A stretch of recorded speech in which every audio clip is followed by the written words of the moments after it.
Yohana Injili sura ya 3 na ule mstari wa 31, maandiko yanasema kama ifuatavyo. Yanasemaje? Maandiko yanasema hivi: yeye ajaye kutoka juu, huyo yu juu ya yote. Yeye aliye wa dunia, asili yake ni ya dunia, naye anena mambo ya duniani. Yeye ajaye kutoka mbinguni, yu juu ya yote. Unajua, katika sura hii ya 3 Yesu mwenyewe alikuwa anayazungumza haya, akiwaelekeza wanafunzi wake kwamba yeye asili yake ni mbinguni, na yeye ametokea juu, ametokea mbinguni, na yeye ndiye aliye juu ya yote.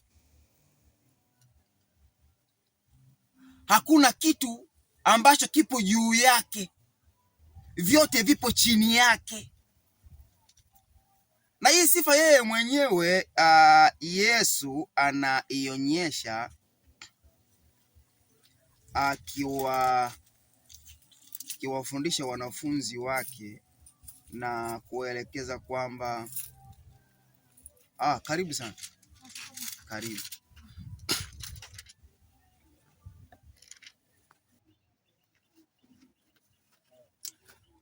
Kwa hiyo tunapoendelea, kwa hiyo hata hivyo pia basi tunapoendelea kuwa tu makini kusikiliza katika hili somo la leo, maana wote linatubariki. Sifa namba 1 ambayo Mungu anayo, tumeona kwamba Mungu yupo juu ya yote, yaani vitu vyote vipo chini yake. Hakuna kitu ambacho yeye katika maisha anayoishi yeye ya milele, hakuna kitu kilichokuwa juu. Viumbe vyote na masayari na vitu vyote ambavyo vilivyo viumbe vyote vipo chini yake.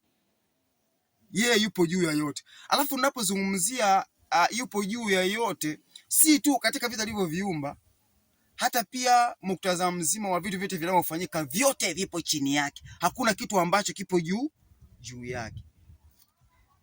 Mambo yote ambayo wanadamu wanayafanya kwenye sayari dunia na kwenye masayari mengine, viumbe vingine vyote vinavyofanyika, yeye vyote vipo wapi?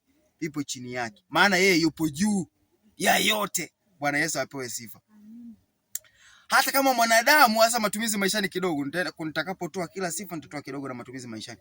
Hata kama mwanadamu anapoona uende anapitia changamoto fulani ya katika maisha, asione kwamba hiyo changamoto kuwa Mungu haiwezi. Yeye Mungu yupo juu ya changamoto zote, maana yeye Mungu ambaye kila jambo wake linafanyaje? Linawezekana. Hakuna kitu ambacho kinachomshinda.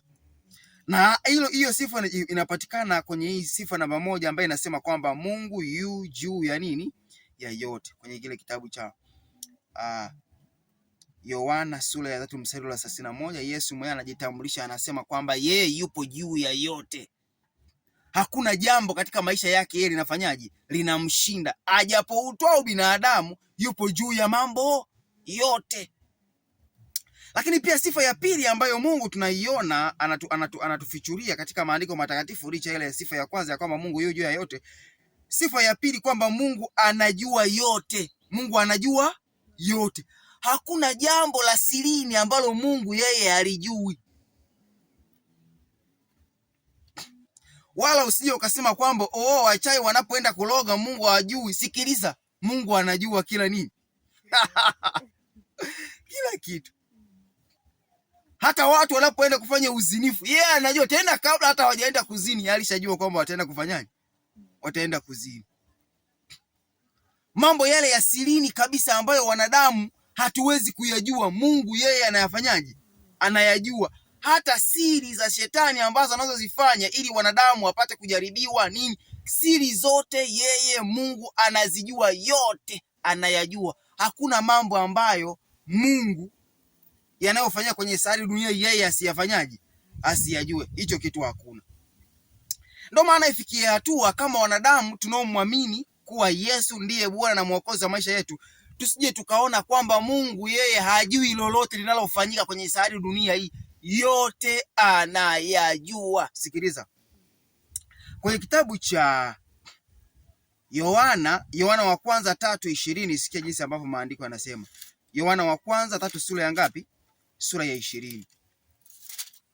Yohana wa kwanza sura ya 3 na ule mstari wa ngapi?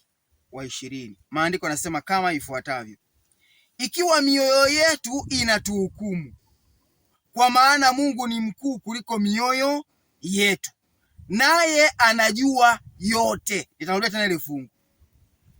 Ikiwa mioyo yetu inatuhukumu, kwa maana Mungu ni mkuu kuliko mioyo yetu, naye anajua yote. Unajua, hata wanadamu tunapotenda kitu kisichokuwa stahiki, kisichompendeza Mungu, mioyo yetu wenyewe inatufanyaje?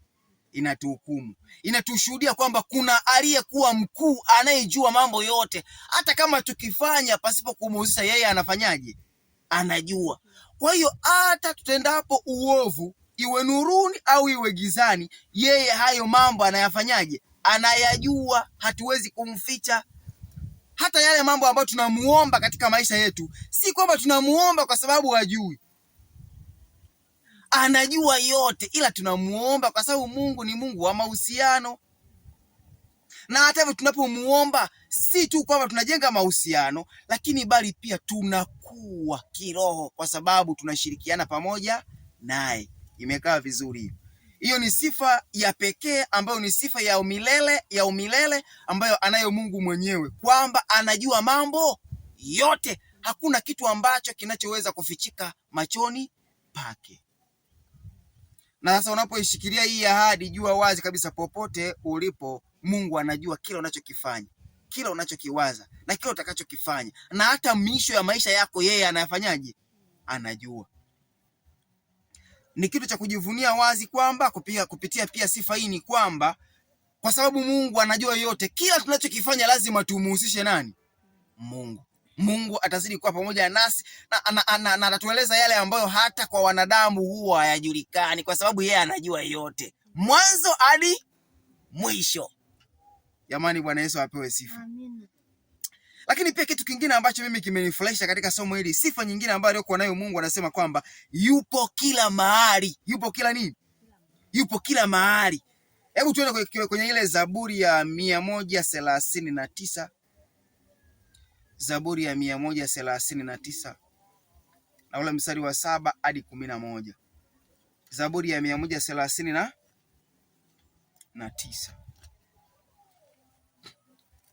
Zaburi, na kupatia fursa pia ya kufungua Biblia. Hujakuja na Biblia. Zaburi ya 139.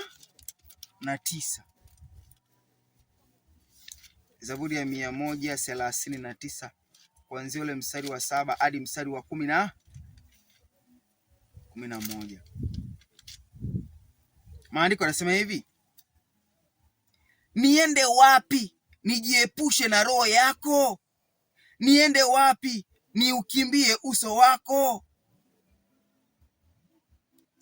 Kama ningepanda mbinguni, wewe uko.